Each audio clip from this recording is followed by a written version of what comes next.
এটা part of game. একদিন power play ভালো হবে, একদিন মিডল অর্ডার খারাপ হবে, এমনই। তো যেদিন পাওয়ার প্লে ভালো হবে না সেদিন অবশ্যই মিডল অর্ডারের রেসপন্সিবিলিটি বেড়ে যায়। আবার যেদিন পাওয়ার প্লে ভালো করে সেদিনও থাকে। আহ, এটা যেহেতু একটা টিম গেম, রেগুলার সবাই ভালো করে না, এটাই খুব স্বাভাবিক। তারপর আমরা ওয়েল কাভার করেছি আলহামদুলিল্লাহ।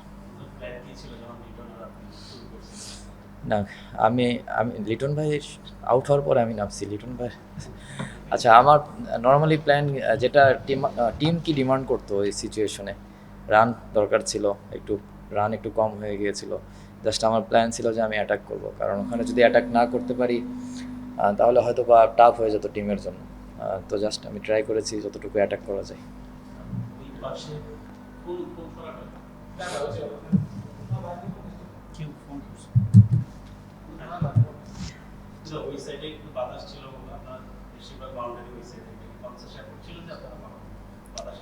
না, এই সাইডেও তো হয়েছে বাতাস এরকম আসলে কোনো কিছু ছিল না মাথায়। ট্রাই করেছি যে টিম কি ডিমান্ড করছে, সিচুয়েশন কি চাই, সেইভাবে এক্সিকিউট করার জন্য।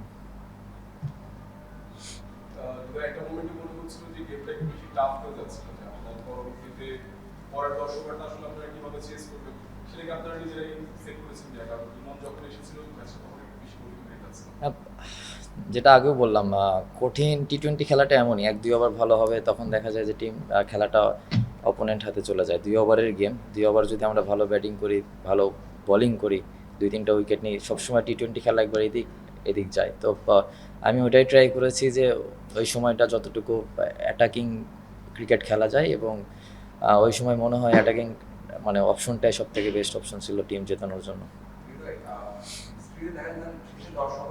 Wow, so clean. ডায়লগস মানে ক্লিন, ক্লিন মানে ডায়লগস।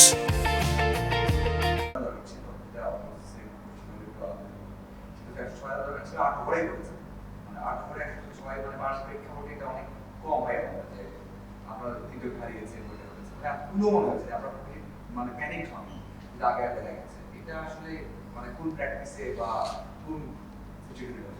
আহ, আমার কাছে যেটা মনে হয়েছে, এই জায়গায় যে প্লেয়ারগুলো আছে তারা সবাই অনেক এক্সপিরিয়েন্স। আপনি যদি দেখেন প্রত্যেকটা প্লেয়ার অ্যারাউন্ড 30+ ম্যাচ খেলা। তো এরকম ম্যাচ যদি আমরা না জেতাইতে পারি তাহলে তো এটা আমাদের জন্য একটা মানে ভালো সাইন না। তো এগুলা অ্যাজ এ ব্যাটসম্যান হিসেবে এইসব রেসপন্সিবিলিটি নিতে হবে। রেগুলার টপ অর্ডার থেকে ভালো হবে না, এবং এমনও ম্যাচ হতে পারে মিডল অর্ডারও ভালো হবে না, বাট লোয়ার অর্ডার থেকে ম্যাচটা জেতাইতে হবে। তো আমরা জাস্ট ট্রাই করছি যে এই জিনিসগুলো যতটুকু কুইক ডেভেলপ করা যায় নিজেদের ভিতরে।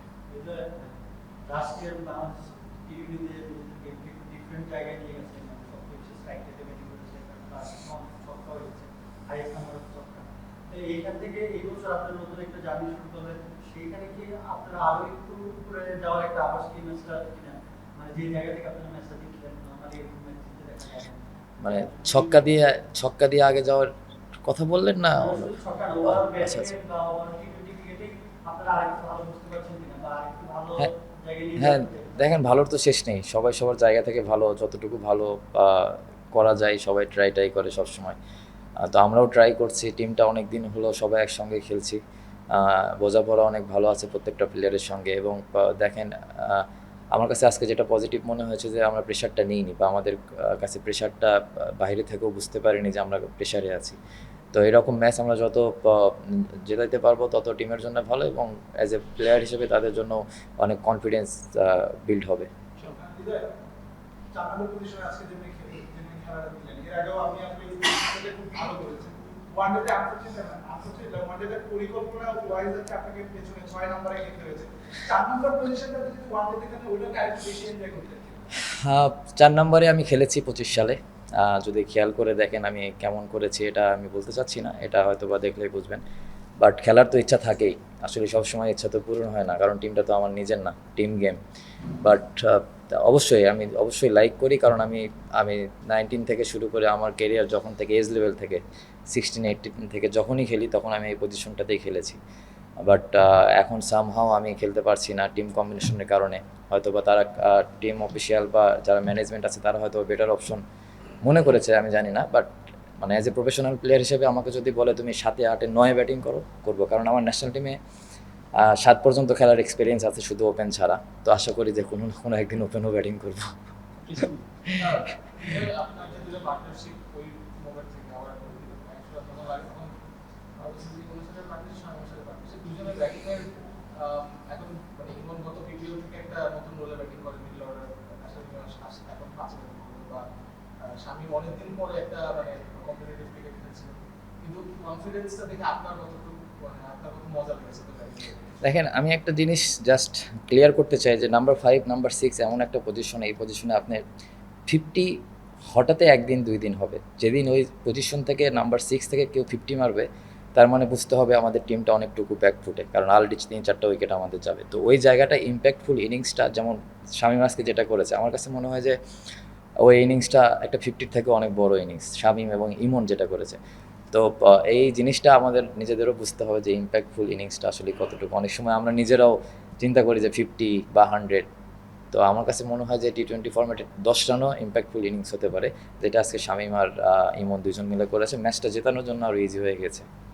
আপনি অন এভারেজ অনেকগুলো পার্টনারশিপ ইনভলভ থাকে যেগুলো ধরেন 50 60 70 আজকে যেরকম ইমনের সাথে পার্টনারশিপ ছিল 4 ওভারের মধ্যে 57 রান মানে পার্টনারশিপের কতটা ভ্যালু আপনি দেন?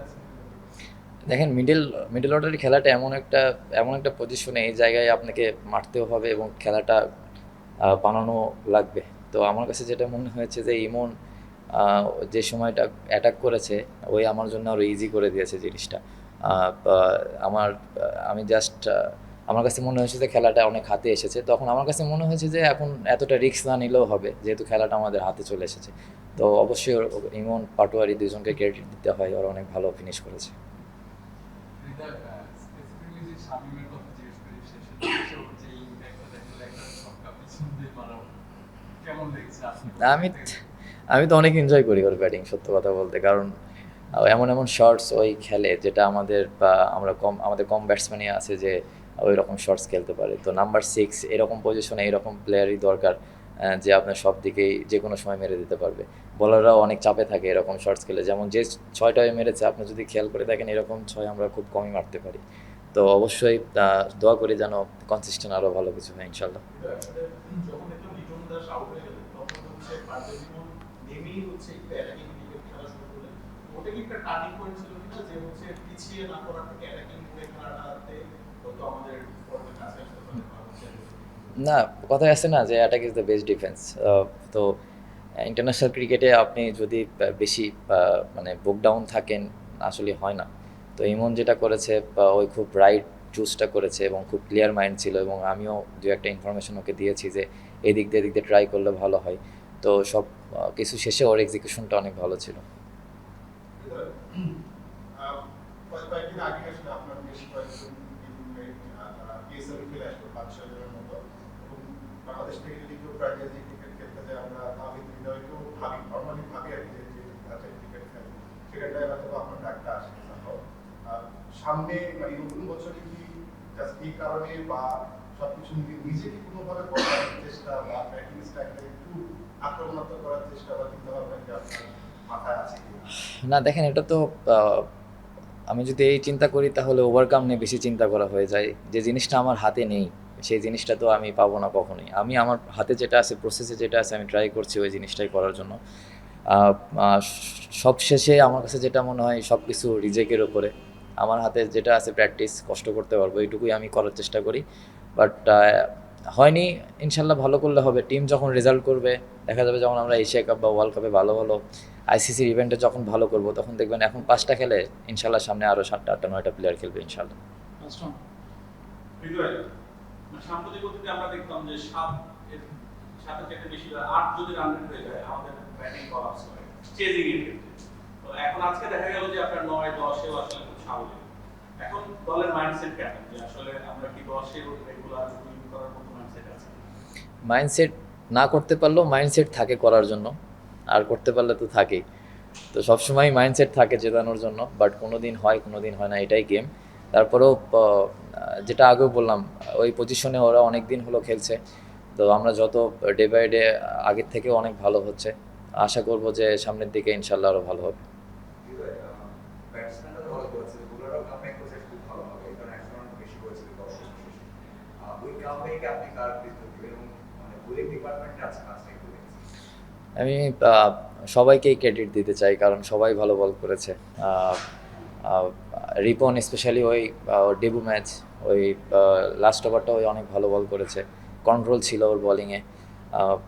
আমি ওভারঅল সব বলারকেই ক্রেডিট দিতে চাই, কারণ সবাই অনেক ক্লিয়ার মাইন্ড ছিল।